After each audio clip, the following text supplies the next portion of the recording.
Salute Bharat. Salute ഭാരതിൽ നമ്മോടൊപ്പമുള്ളത് രാഷ്ട്രീയ നിരീക്ഷകൻ advocate വേണുഗോപാലാണ്. നമസ്കാരം സർ. നമസ്കാരം സർ, നമുക്ക് ഇപ്പോ ഈ 3 സംസ്ഥാനങ്ങളുടെ തെരഞ്ഞെടുപ്പ്, ബംഗാള്, കേരളം, തമിഴ്നാട്, ഇതിൽ നമുക്ക് ഏറ്റവും അടുത്ത് ഇനിയിപ്പോ കേരളത്തിലെ മുഖ്യമന്ത്രി ആര് എന്നുള്ള ഒരു ചോദ്യവുമായി രാഷ്ട്രീയ കേരളം നിൽക്കുന്ന അതേ അവസരത്തിൽ വളരെ വലിയൊരു മാറ്റം നമ്മളെല്ലാവരും, രാഷ്ട്രീയം പഠിക്കുന്ന എല്ലാവരെയും സംബന്ധിച്ച് വളരെ വല്ലാത്തൊരു മാറ്റമാണ് ബംഗാളിൽ ഉണ്ടായത്. സർ, ബംഗാളിൽ BJP ഭരണം കൊണ്ട് അവരുടെ രാഷ്ട്രീയ ശത്രു എന്ന് എപ്പോഴും രാഷ്ട്രീയ ശത്രു തങ്ങളാണ് എന്ന് പറയുന്ന CPM എന്ന് പറയുന്ന പാർട്ടിക്ക് 33 വർഷം ബംഗാൾ ഭരിച്ച CPM-ന് തങ്ങളുടെ പാർട്ടി ഓഫീസ് എവിടെയാണെന്ന് പോലും സഖാക്കൾക്ക് പോലും അറിയാതിരുന്ന പാർട്ടിക്ക് ഇപ്പോ തങ്ങളുടെ പാർട്ടി ഓഫീസിലെ ഫർണിച്ചറും തങ്ങളുടെ പാർട്ടി ഓഫീസിലെ കീയും ഒക്കെ കൊണ്ടുപോയി ഒക്കെ തുറന്ന് പൊടി തട്ടി തൂത്ത് ഇറക്കി അവിടെ ഇരുന്ന് സംസാരിക്കാനൊക്കെ ഉള്ള ഒരു അവസരം BJP-യുടെ ഭരണത്തിലൂടെ ഉണ്ടായിരിക്കുന്നു. സർ, അവർക്ക് തന്നെ പറയാനും വയ്യ, പറയാതിരിക്കാനും വയ്യ. അവർ വോട്ട് ചെയ്ത് BJP-ക്കാണത്രേ എന്നും അവർ തന്നെ പറയുന്നു. സർ, ഇത് കേൾക്കുമ്പോ നമുക്ക് ശരിക്കും ശരിയല്ലേ വരുന്നത്? എന്താ സർ സാറിന് ഇതിൽ പറയാനുള്ളത്? ആദ്യം കരയണം, പിന്നെ ചിരിക്കണം. കാരണം കൊടുത്താൽ കൊല്ലത്തും കിട്ടുന്നൊരു ചൊല്ലുണ്ട്, കേട്ടിട്ടുണ്ടല്ലോ. ഇത് 33 വർഷത്തെ CPM ഭരണത്തിൽ CPM ചെയ്തിരുന്നത് എന്താണോ അത് മമത തിരിച്ചെടുത്ത് കൊടുത്തതാണ് CPM-ന്റെ തകർച്ചയ്ക്ക് കാരണം. CPM തകർന്നപ്പോൾ BJP അവിടെ വളരുകയും BJP-യെ ഇതുപോലെ തകർക്കാമെന്ന് വിചാരിച്ച് മമത നടത്തിയ വിപ്ലവം തിരിച്ചടിച്ചതാണ് അതിനേക്കാൾ വലിയ നാടകം. അതുകൊണ്ടാണ് കരയാൻ ചിരിക്കാനും ഒത്തിരി ഉണ്ടെന്ന് ഞാൻ പറഞ്ഞത്. മമതയുടെ രാഷ്ട്രീയം തുടങ്ങുന്നത് തന്നെ അതിവിപ്ലവത്തിലാണ്. മമത വിദ്യാർത്ഥിനിയായിരിക്കുമ്പോൾ തന്നെ, കോളേജിൽ വെച്ച് തന്നെ 1974 മുതൽ അവർ അതിതീവ്രമായ ഒരു രാഷ്ട്രീയ ശൈലിയാണ് സ്വീകരിച്ചത്. 75-ൽ ജയപ്രകാശ് നാരായണന്റെ കാറിന്റെ മുകളിൽ കയറി നിന്ന് ഡാൻസ് ചെയ്തുകൊണ്ടാണ് തുടക്കം. ജയപ്രകാശ് നാരായണൻ അന്ന് ഗാന്ധിജി കഴിഞ്ഞാൽ ഇന്ത്യയിലെ ഏറ്റവും വലിയ നേതാവായി അറിയപ്പെട്ട കാലത്താണ്. അതുകൊണ്ട് തന്നെ ഇന്ദിരാഗാന്ധിയുടെ ഏറ്റവും വലിയ ശത്രുവായിരുന്ന ജയപ്രകാശ് നാരായണന്റെ കാറിന്റെ മുകളിൽ കയറി നിന്ന് ഡാൻസ് കളിച്ച് അദ്ദേഹത്തെ അവഹേളിച്ച ആ പെൺകുട്ടി ഏതാണ് എന്ന് ഇന്ദിരാഗാന്ധി അന്വേഷിച്ചു. അങ്ങനെ ഇന്ദിരാഗാന്ധിയാണ് കോൺഗ്രസ് നേതാക്കളോട് പറഞ്ഞത് ആ കുട്ടിക്ക് ഇന്ത്യൻ നാഷണൽ കോൺഗ്രസിന്റെ സ്റ്റുഡന്റ് വിഭാഗത്തിൽ ദേശീയ തലത്തിൽ ഒരു സ്ഥാനം കൊടുക്കുമെന്ന്. അങ്ങനെ മമതയെ ഒരു കൊച്ചു പെൺകുട്ടിയായിരിക്കവേ തന്നെ ദേശീയ രാഷ്ട്രീയത്തിലേക്ക് കൊണ്ടുവന്നത് ഇന്ദിരാഗാന്ധി. അത് കഴിഞ്ഞ് ഇന്ദിരാഗാന്ധി 80കളുടെ മധ്യഭാഗത്ത് ഇവർക്ക് മത്സരിക്കാൻ ലോക്സഭാ സീറ്റും കൊടുത്തു. ആ ലോക്സഭാ സീറ്റിൽ ഇവർ ഭംഗിയായി മത്സരം നടത്തി വിജയിച്ചു. അങ്ങനെ ഏറ്റവും പ്രായം കുറഞ്ഞ MP ആയി മാറി. ഈ കാലഘട്ടത്തിലാണ് റൈറ്റേഴ്സ് ബിൽഡിങ്ങിൽ ഒന്ന് അക്രമം നടത്തണമെന്ന് മമത തീരുമാനിച്ചത്. അതിനൊരു തക്കം പാർത്തിരുന്നപ്പോഴാണ് ഒരു DYFI-കാരൻ വികലാംഗയായ ഒരു പെൺകുട്ടിയെ ബലാത്സംഗം. ഇത് വലിയ വിഷയമായി. ഇത് പത്രത്തിൽ പോലും വന്നില്ല, ശരിക്കും ഏതോ മൂലയ്ക്ക് വന്ന ഒരു സാധനമാണ്. പക്ഷെ ഇതിനെ വലിയൊരു വിഷയമായി മാറ്റണമെന്ന് മമത തീരുമാനിച്ചു. അങ്ങനെ മമത ഈ പെൺകുട്ടിയുടെ കൈയും പിടിച്ചുകൊണ്ട് റൈറ്റേഴ്സ് ബിൽഡിങ്ങിലേക്ക് യാത്ര നൽകി. അതോടെ കൊൽക്കത്ത ഇളകി, ബംഗാൾ ഇളകി. ബുദ്ധിമാനായ ജ്യോതി ബാസുവിന് കാര്യം പിടികിട്ടി, ഇവളാൾ തീപ്പൊരിയാണ്, നമ്മളെക്കാൾ വലിയ തീപ്പൊരി. അങ്ങനെ ആ തീപ്പൊരി ഇപ്പോഴേ അണയ്ക്കണം എന്ന് പറഞ്ഞ് DGP-ക്ക് നിർദ്ദേശം കൊടുത്തു. DGP അല്ലെന്ന് IG കണ്ട നിർദ്ദേശം കൊടുത്തു. ഉടൻ തന്നെ ഇവരെ ആടിച്ചൊതുക്കി ശരിയാക്കിയേക്കാൻ പറഞ്ഞു. അങ്ങനെ മമതയെ അവിടെ ഇട്ട് അടിച്ച് വലിച്ചു കീറി മമതയുടെ കൂടെ വന്നവർക്കെതിരെ നല്ല മൃഗീയമായ അക്രമം നടത്തി അവിടെ നിന്ന് ഓടിച്ചു റൈറ്റേഴ്സ് ബിൽഡിങ്ങിൽ. അന്ന് 3 പേര് വെടിവെപ്പിൽ പരിക്കേൽക്കുകയും മരിക്കുകയൊക്കെ ചെയ്തു. വലിയ ഗുരുതരമായ സംഭവമാണ് നടന്നത്. ഈ സംഭവം മമതയുടെ മനസ്സിൽ ആഴത്തിൽ മുറിവേൽപ്പിച്ചു. അന്ന് അവിടെ നിന്ന് ദ്രൗപദി ശപഥം പോലൊരു ശപഥം ചെയ്തു, ഞാൻ ഇനി റൈറ്റേഴ്സ് ബിൽഡിങ്ങിൽ കയറണമെങ്കിൽ ഞാൻ ബംഗാളിന്റെ മുഖ്യമന്ത്രിയായി തിരിച്ചു വരണം, അന്ന് മാത്രമേ ഞാൻ ഇത് ചെയ്യുള്ളൂ. അങ്ങനെ ആ ശപഥമാണ് 2011-ൽ അവരെ അവിടെ എത്തിച്ചത്. ജനാധിപത്യമല്ല CPM-നോട് ഏറ്റുമുട്ടാൻ നല്ലത് അക്രമമാണെന്ന് അന്ന് മമത അവിടെ പഠിച്ചു. അതിനുശേഷം മമത ചെയ്തത് മുഴുവൻ എങ്ങനെ ഈ CPM ഭരണത്തെ അക്രമം കൊണ്ട് തിരിച്ചടിച്ച് മുന്നോട്ട് വരാമെന്നായിരുന്നു. ഭീരുക്കളായ കോൺഗ്രസ്സുകാരെ കുറെ പേരെയൊക്കെ സംഘടിച്ചുകൊണ്ട് പല പ്രാവശ്യം അവർ അക്രമം നടത്തിയെങ്കിലും അടികൊണ്ട് ഓടാനാണ് മമതയ്ക്ക് ഗതി കിട്ടിയത്. അന്ന് മമത മനസ്സിലാക്കി പയ്യെ പയ്യെ BJP-യോട് ചേർന്ന് ഒരു ശക്തിയായി വരിക. അങ്ങനെ വാജ്പേയിയോടെ കൂട്ടുപിടിച്ച് വാജ്പേയിയുടെ മന്ത്രിസഭയിൽ കയറിക്കൂടി. അങ്ങനെ കുറേശ്ശെയായിട്ട് ദേശീയ തലത്തിലും ബംഗാളിലും വലിയൊരു നേതാവ് താനാണെന്ന് വരുത്തി. അങ്ങനെ കോൺഗ്രസിൽ നിന്ന് ചാടി പുറത്തു വന്ന് തൃണമൂൽ കോൺഗ്രസ് രൂപീകരിച്ചു. അങ്ങനെ ബംഗാളിന്റെ അറിയപ്പെടുന്ന നേതാവായി, പ്രതിപക്ഷ നേതാവായി അവർ മാറി. പക്ഷെ അതുകൊണ്ടും അവർക്ക് പോരാ എന്ന് മനസ്സിലായി. അതിനിടയ്ക്ക് ജ്യോതി ബാസുവിന്റെ കാലം കഴിഞ്ഞു. ബുദ്ധദേവ് എന്ന മര്യാദക്കാരൻ വന്നു. അപ്പോൾ അവർക്ക് കൂടുതൽ സൗകര്യമായി. ജ്യോതി ബാസു ആയിരുന്നെങ്കിൽ അടിച്ചാൽ വെടിവെക്കുമായിരുന്നു. പക്ഷേ ബുദ്ധദേവ് കുറച്ചുകൂടെ ജനാധിപത്യവാദിയും കുറച്ചുകൂടെ മര്യാദക്കാരനുമായിരുന്നുകൊണ്ട് അത്രയ്ക്ക് അടി കൊടുക്കാൻ പോയില്ല. അതിന്റെ ഫലമായിട്ട് മമതയ്ക്ക് മാർക്സിസ്റ്റ് പാർട്ടി 33 വർഷം എടുത്തിരുന്ന അതേ തന്ത്രം അവർക്കെതിരെ നിഷ്കരണം പ്രയോഗിക്കാൻ കഴിഞ്ഞു. അതിനവർ കണ്ടെത്തിയത് ബംഗ്ലാദേശിൽ നിന്നും നുഴഞ്ഞു കയറിയ റോഹിംഗ്യൻസ് അടക്കമുള്ള ഒരു വലിയ വിഭാഗം ജനതയാണ്. ഏതാണ്ട് അന്നും ഒരു 75 ലക്ഷത്തിലധികം പേര് അവിടെ ഉണ്ടായിരുന്നു. ഇപ്പൊ 1 കോടിയോളം ഉള്ളത് പുറത്താക്കിയല്ലോ നമ്മള്. അതിനേക്കാൾ കൂടുതൽ അന്ന് അവിടെ ഉണ്ടായിരുന്നു. അവരെ മുഴുവൻ തന്റെ സേനയാക്കി മാറ്റിക്കൊണ്ട് അവരോട് ആദ്യം ചോദിച്ചത്, നിങ്ങളൊക്കെ ഇത്രയും നാളും ഈ പാർട്ടിക്ക് വേണ്ടി അടി കൊണ്ടു, നിങ്ങൾ എന്ത് നേടി? നിങ്ങൾ പോയി അവിടുത്തെ ഏരിയ സെക്രട്ടറിയുടെയും ലോക്കൽ സെക്രട്ടറിയുടെയും ബ്രാഞ്ച് സെക്രട്ടറിയുടെയും വീട് നോക്കിയിട്ട് വാ. അവരൊക്കെ മണിമാളികകൾ പണിതു. നിങ്ങളിപ്പോഴും ഇവിടെ അംഗത്വം പോലും പൗരത്വം പോലും ഇല്ലാതെ റോഡിൽ കിടന്ന് അലയുന്നു. നിങ്ങൾക്ക് റേഷൻ കാർഡ് ഇല്ല, നിങ്ങൾക്ക് വേണ്ട സൗകര്യങ്ങളില്ല. കുറച്ചു പേർക്കൊക്കെ റേഷൻ കാർഡ് ഉണ്ടായിരുന്നു, ബാക്കി പലർക്കും ഇല്ലായിരുന്നു. പക്ഷെ ഞാൻ നിങ്ങൾക്ക് ഇതെല്ലാം നേടിത്തരും. പൗരത്വം നേടിത്തരും, റേഷൻ കാർഡ് ഉണ്ടാക്കും, നിങ്ങൾ ഇന്ത്യൻ പൗരനായി മാറും. പട്ടിണി കിടക്കുന്ന ബംഗ്ലാദേശിലേക്ക്, വെള്ളപ്പൊക്കം നിരന്തരമായ ബംഗ്ലാദേശിലേക്ക് നിങ്ങൾ പോയി ജീവിതം തുലയ്ക്കരുത്, എന്റെ പിന്നിൽ നിന്ന് ജീവിതം സഫലമാക്കൂ എന്നുള്ള മെസ്സേജാണ് കൊടുത്തത്. ഈ മെസ്സേജിലാണ് റോഹിംഗ്യൻസ് അടക്കമുള്ള ബംഗ്ലാദേശികൾ ഉൾപ്പെടെ. ഇതിനിടയ്ക്ക് BJP-യുടെ ഒരു കടന്നുകയറ്റം 2014, അതിനിടയ്ക്ക് അവര് ഈ തന്ത്രം ഉപയോഗിച്ചുകൊണ്ട് DYFI-യുടെയും CPM-ന്റെയും ഓഫീസുകൾ ഈ റോഹിംഗ്യൻസിനെ കൊണ്ട് അടിച്ച് തകർത്ത് അരിവാൾ ചുറ്റിയ നക്ഷത്രം ചുവന്ന കൊടി വെച്ചിരുന്ന ആ കൊടി വലിച്ചു വാങ്ങി അടിയും കൊടുത്ത് ആ കൊടി കീറിക്കളഞ്ഞിട്ട് അവിടെ തൃണമൂലിന്റെ കൊടി വെച്ചു. ഈ കൊടി പാർട്ടി ഓഫീസുകളിൽ കൊണ്ടുകെട്ടി. ആ പാർട്ടി ഓഫീസുകൾ പിന്നെ ഇന്നലെയാണ് മുക്തമായത് കുറെയെങ്കിലും.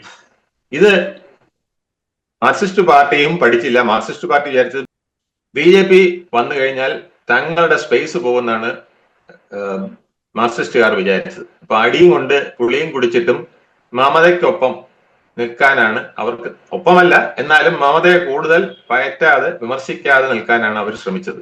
കാരണം അവിടെ BJP വന്നാൽ തങ്ങളുടെ അല്ല സാർ, ഇവിടെ ഇപ്പോ അതെ സാർ പറഞ്ഞ ഒരു പ്രധാനപ്പെട്ട കാര്യം, അതായത് ഈ പറയുന്ന രീതിയിൽ CPM എന്ന് പറയുന്ന പാർട്ടി തനിക്കെതിരെ എങ്ങനെയാണോ പെരുമാറിയത്, അതായത് ഗുണ്ടായിസം, അതുപോലെ തിരികെ ഗുണ്ടായിസം അവർ കാണിക്കുന്നു. അങ്ങനെ CPM എന്ന് പറയുന്ന പാർട്ടി എന്നല്ല, കോൺഗ്രസിനെ പോലും ഇവർ നിരുപാധികം ഇല്ലാതാക്കുകയാണ്. എന്നിട്ട് ഇപ്പൊ കഴിഞ്ഞ 15 വർഷം അവിടെ മുഖ്യമന്ത്രിയായിരുന്നു. ഇപ്പൊ നിലവിൽ BJP അവിടെ തിരിച്ചു വരുന്നു. സർ, നമ്മളിവിടെ എടുത്തു പറയേണ്ട ഒരു സ്റ്റാൻഡ് എന്നാൽ CPM എന്ന് പറയുന്ന പാർട്ടി ഇപ്പൊ കേരളത്തിൽ കൂടെ ഇല്ലാതായി. തമിഴ്നാട്ടിൽ പേരിന് ഒരു MLA, ബാക്കി ത്രിപുരയിൽ പോയി, എല്ലാം. ഇനി ഇന്ത്യ മഹാരാജ്യത്തിൽ ഇല്ല. ദേശീയ പാർട്ടി എന്ന് പറയുന്ന പദവി തന്നെ ചിലപ്പോൾ നഷ്ടപ്പെട്ടേക്കാം സർ. എന്നിട്ട് അവർ ഇപ്പൊ അവരുടെ നേതാക്കള് തന്നെ പറയുന്നുണ്ട്, അവര് BJPക്ക് വോട്ട് ചെയ്തു. എന്തിനാണ്?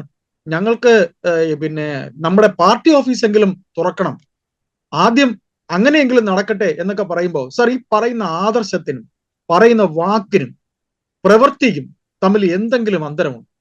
അതായത് ഒരു നരേന്ദ്രമോദി എന്ന് പറയുന്ന അവരുടെ ഏറ്റവും വലിയ രാഷ്ട്രീയ ശത്രു ഇങ്ങനെ ഇപ്പൊ സുവേന്ദു അധികാരിയുടെ കാര്യം പറയുകയാണെങ്കിൽ സുവേന്ദു അധികാരി ഒരു നാൾ ഇവരുടെ കൂടെ ഉണ്ടായിരുന്ന ഒരാളാണ്. അവരുടെ അനന്തിരവന് വേണ്ട സ്ഥാനം കൊടുത്തു, അനന്തിരവനെ കൂടെ നിർത്തി എന്നുള്ള ഒറ്റ കാരണം കൊണ്ട് സുവേന്ദു അധികാരി കളഞ്ഞിട്ട് BJPക്കൊപ്പം വന്നതാ. സാർ, നമ്മുടെ ചോദ്യം, ഇത്രയ്ക്ക് പറയുന്ന ആദർശവും ചെയ്യുന്ന പ്രവൃത്തിയും ഒന്നുമല്ലാത്ത ഈ CPM-ന് ഇനി ബംഗാളിൽ ഒരു തിരിച്ചുവരവ് ഉണ്ടാകാൻ സാധ്യതയുണ്ട്? തിരിച്ചുവരവ് ഉണ്ടാകുമോ ഇല്ലയോ എന്നുള്ളതല്ല, അവർക്ക് ആ കൊടി ഉയർത്താനെങ്കിലും ഒരു അവസരം കിട്ടിയത് വലിയ പുണ്യമായിട്ടാണ് അവർ കാണുന്നത്.